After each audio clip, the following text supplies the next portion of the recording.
Ini kenapa ini, Mas? Kok nggak seperti yang apa namanya? Yang tadi, yang 2 plong itu? Yang ini agak kurus-kurus ini. Ini Mas, kemarin terkena bakteri E. coli. Oh. Ya, jadi yang bisa bertahan hidup brodoli. Ini. Berarti terus ya pada kurus-kurus, kurang gemuk. Ini dulu berapa ekor saudaranya ini? Dulu saudaranya ini ada 49 ekor. Sekarang tinggal 19-an. Walah, lainnya mati semua? Iya, Mas, kena bakteri E. coli itu.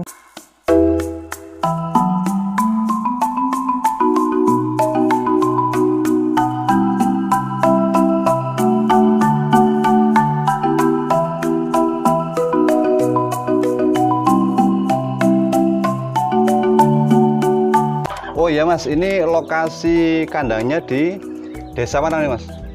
Di Dusun Banaran, Desa Demangrejo, Kecamatan Sentulu. Oh iya. Kabupaten Kulon Progo. Ini kenapa ini, Mas? Kok nggak seperti yang apa namanya? Yang tadi, yang 2 plong itu? Yang ini agak kurus-kurus ini. Ini Mas, kemarin terkena bakteri E. coli. Oh. Ya, jadi yang bisa bertahan hidup brodoli. Ini. Berarti terus ya pada kurus-kurus, kurang gemuk. Ini dulu berapa ekor saudaranya ini? Dulu saudaranya ini ada 49 ekor. Sekarang tinggal 19-an. Walah, lainnya mati semua? Iya, Mas, kena bakteri E. coli itu. Oh. Kalau yang sana itu enggak kena bakteri, yang sana itu sebelah sana, ujung sana itu? Kalau yang sana itu belum lama, Mas, belinya. Oh, belum lama. Iya. Rencananya buat persiapan lebaran. Oh, yang kena bakteri E. coli yang ini ya? Barengan iki ya? Iya, yang ini. Oh, lainnya pada tewas kabeh? Nggih. Pada tewas semua. Jadi tantangan ternak entok tidak hanya virus MB ya? Iya. Tidak hanya virus MB, ND, tapi juga ada bakteri E. coli. Nah, bisa diceritakan itu apa pengalaman jenengan mengatasi atau apa namanya terserang bakteri E. coli seperti apa, Mas? Jadi dulu itu saya kan menetaskan mindi pakai indukan sendiri. Nah, itu setiap umur di atas 1 minggu itu mesti mati. Perharinya itu kadang 1 ekor, 2 ekor. Nah, setelah ngalami itu saya bawa ke laboratorium. Laboratorium mana? Wates. Nah, itu setelah di sana di lab keluarlah hasil itu terkena bakteri E. coli. Jadi karena awalnya imunnya pada mati, terus penasaran ya? Iya. Terus dibawa ke uji lab. Berapa ekor yang dibawa ke laboratorium? Dulu ada 2 ekor. Yang satu sampel yang mati, yang satu yang sakit. Terus satu mati, satu sakit. Hasilnya positif E. coli? Positif E. coli, ya. Sumbernya bakteri E. coli dari mana itu? Kalau menurut info yang saya dapat, bakteri E. coli itu dari sumur, air sumur. Air minum ya? Mata air baru itu. Biasanya kalau ada pergantian musim kan pasti ada mata air. Itu katanya ada yang membawa bakteri gitu. Terus setelah mengetahui penyebab dari kematian itu adalah bakteri E. coli, yang dilakukan sekarang apa, Mas? Sekarang saya melakukan pencegahan, Mas, pakai air steril. Pakai air steril? Iya. Apa itu? Seperti apa? Itu saya obati air pakai Baiklin, Mas. Takarannya apa? Pakai Baiklin? Iya. Pemutih baju itu? Iya. Gimana? Takarannya seperti apa? Takarannya menurut data yang saya dapat itu setiap 1 liternya dikasih 0,08 mili dan didiamkan dulu selama 4 jam, itu nanti baru bisa diberikan ke mentok. Itu rekomendasi menggunakan Baiklin itu dari siapa? Dari petugas dinasnya? Atau jenengan dapat info dari YouTube atau dari mana itu, Mas? Itu saya dapat info dari teman peternak dan dari YouTube juga saya dapat info seperti itu. Ya. Karena begini, untuk penggunaan Baiklin kan sedikit banyak masih ada yang pro, ada yang kontra ya. Iya. Nah ini ke depan langkah jenengan untuk mengatasi pro kontra itu seperti apa? Kekhawatirannya kan kalau penggunaan Baiklin secara terus-menerus, khawatirnya daging entoknya terpengaruh. Nah ini langkah jenengan seperti apa untuk mengatasi pro kontra itu, Mas? Mungkin besok ke depannya saya akan Mas, melakukan uji lab untuk 1 sampel saja. Itu saya cek dari kualitas dagingnya apakah masih layak konsumsi, apa berbahaya untuk dikonsumsi, seperti itu. Oke. Terus sekarang manajemen air minumnya berarti kan ya sangat penting ya, tidak hanya menggunakan manajemen pakan, tapi juga ternyata manajemen air minum juga penting ya. Iya Mas, soalnya dulu juga nggak pernah nyangka kalau air juga bisa membunuh. Oh, jenengan berarti dulu itu pakai air sumur ya? Iya. Air sumur yang terinfeksi bakteri E. coli. Iya. Ya. Terus untuk mengatasi itu dicampurlah air sumur itu dengan Baiklin ya. Iya. Dengan takaran yang sudah saya jelaskan tadi. Selain itu Mas, manajemen air minumnya seperti apa? Ya mungkin kalau ada... Tiap hari diganti atau enggak ini? Iya Mas, ini mungkin sehari bisa ganti 2 sampai 3 kali. Terus kalau ada pergantian musim itu saya kasih vitamin juga. Oh gitu. Biar, di air minumnya? Iya. Oke. Nanti coba diperagakan Mas, penggunaan Baiklinnya itu seperti apa, takarannya seberapa biar jelas ya Mas. Iya. Terus Mas, untuk perawatan jenengan, perawatan entok-entok jenengan ini pakannya menggunakan pakan apa aja nih Mas? Ini ada yang masih pakai bekatul sama limbah-limbah dapur. Terus sama saya sedang melakukan uji coba fermentasi onggok singkong. Oh, pakai onggok singkong ya? Iya, buat pembesaran. Baru uji coba sih Mas. Nunggu besok hasilnya, kalau bagus ya mungkin pakai itu ya. Soalnya juga lebih murah. Berapa kalau onggok singkong yang sudah pres-presan di sini Mas, di Sentolo Mas, harganya? Di sini saya dapat harga 40.000 per 30 kilo satu saknya. Oh. Terus fermentasi itu campurannya rencananya apa aja? Sudah bikin atau mau bikin? Sudah bikin ya? Apa campurannya? Campurannya onggok 30 kilo, katul 5 kilo, polar 5 kilo, sama konsentrat bebek 1 kilo. Sama E4 ya? Ya, sama E4. Terus ditaruh di tong? Ya, ditaruh di tong. Berapa hari? Itu 6 hari. 6 hari kalau, ya? Menurut info yang saya dapat 6 hari baru diberikan. Digunakan. Terus penggunaannya sekarang sudah menggunakan fermentasi belum yang sekarang ini? Kalau yang ujung sini belum. Belum ya? Ya. Tapi pernah diberikan itu? Sudah jadi belum sih yang ini yang diberikan yang ini Mas, sama yang itu. Ini sudah dikasih fermentasi ini? Iya. Tapi saya ngasihnya nggak full fermentasi Mas. Oh, semi ya? Iya, semi. Dicampur juga ya? Dan ya, saya campur katul sama konsentrat lagi. Dan tetap hasilnya makannya juga doyan ya? Makannya habis ya? Ini. Habis ini? Iya. Sama yang ujung sana itu juga udah semi fermentasi. Nah, untuk peralihan dari pakan biasa ke fermentasi, apa pengalaman jenengan? Langsung dokoh makannya atau butuh penyesuaian Mas? Kalau pergantian tetap butuh penyesuaian Mas. Tapi saya caranya mungkin saya kasih sedikit dulu. Nanti biar merangsang nafsu makannya. Terus pergantian harinya saya kasih sesuai porsi. Biasanya itu sudah dokoh. Oh iya Mas, kembali ke uji laboratorium itu tadi Mas. Ya. Dari pihak petugas dinasnya, itu apa yang beliau sampaikan ke jenengan lah waktu melakukan uji laboratorium itu? Kalau di sana itu kepentingannya cuma uji labnya Mas. Jadi tidak ada pemberitahuan untuk pencegahan atau gimana. Cuma saya dapat hasilnya aja dari sana.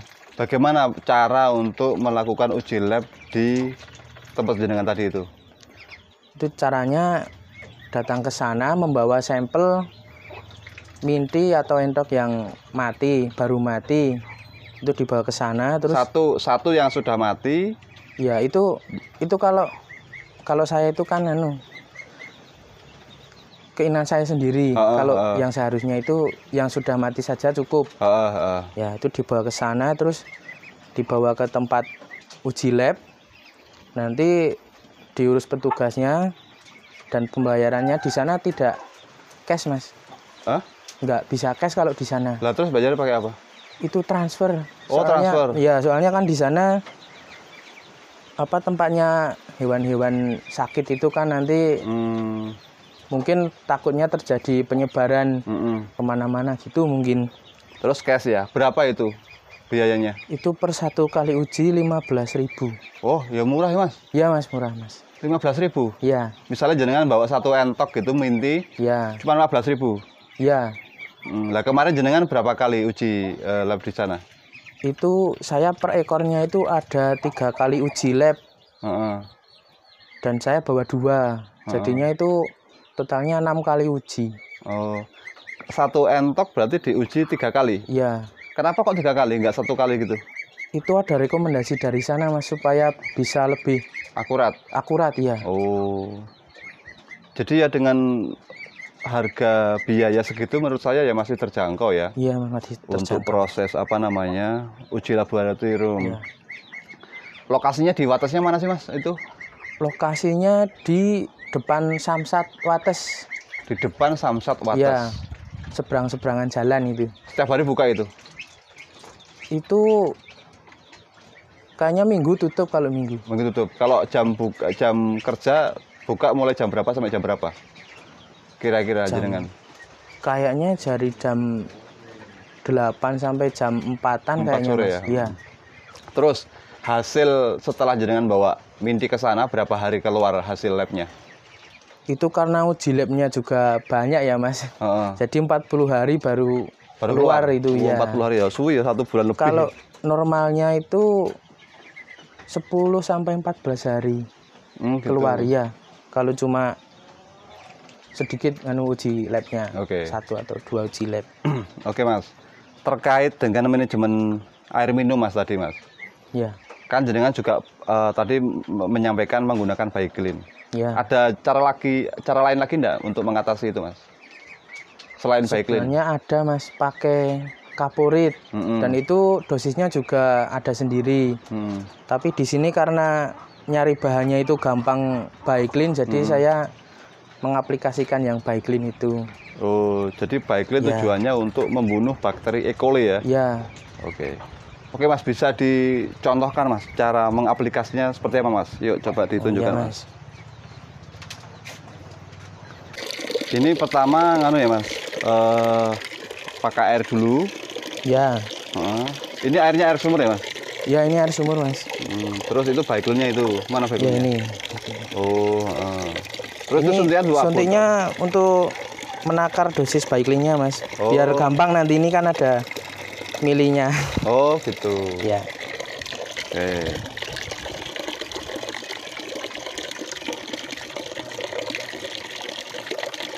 Ini sumurnya di sini ya, teman-teman ya. Ini kondisi sumurnya. Tuh. Wah, sumur ini ditarik menggunakan pompa, kemudian ditampung di sini. Kemudian setelah ditampung, kemudian diambil melalui keran ini. Ya.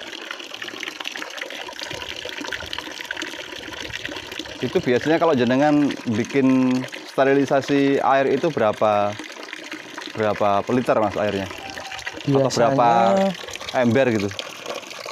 Saya pakai itu, Mas, tong besar itu. Oh, tong besar itu 250 liter. Yang tong ini? Ya, tong biru. 250 liter? Ya. Pakai tong besar ini. Terus ininya, Baiklinnya berapa cc? Baiklinnya 20 mili. Oh, 20 mili? Ya. Oke, 20 mili. Terus coba ini seperti apa? Ya. Ini berarti meragakan yang sedikit aja ya, Mas? Ya, ini contoh aja, Mas. Contoh aja. Ya.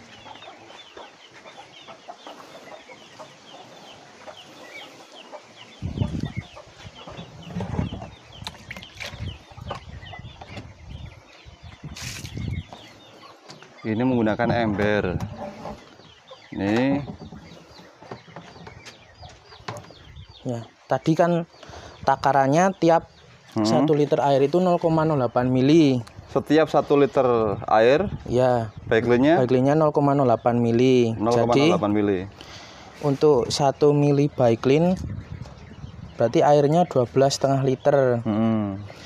Coba. Ini sebagai contoh anggap aja 12,5 liter ya Mas. Iya. Ini dituangkan dulu.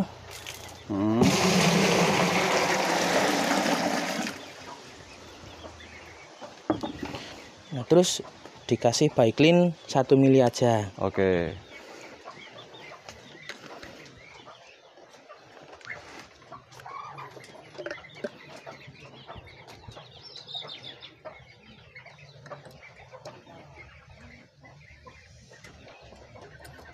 Nih 1 mili. 1 mili ya? Ya. Terus kita kasih di airnya. Dikucurkan di air. Ya. Terus ini nanti kita tunggu 4 jam. Oh, ini tidak langsung dikasihkan ya? Tidak langsung Mas. Ditunggu 4 jam biar bakterinya terbunuh.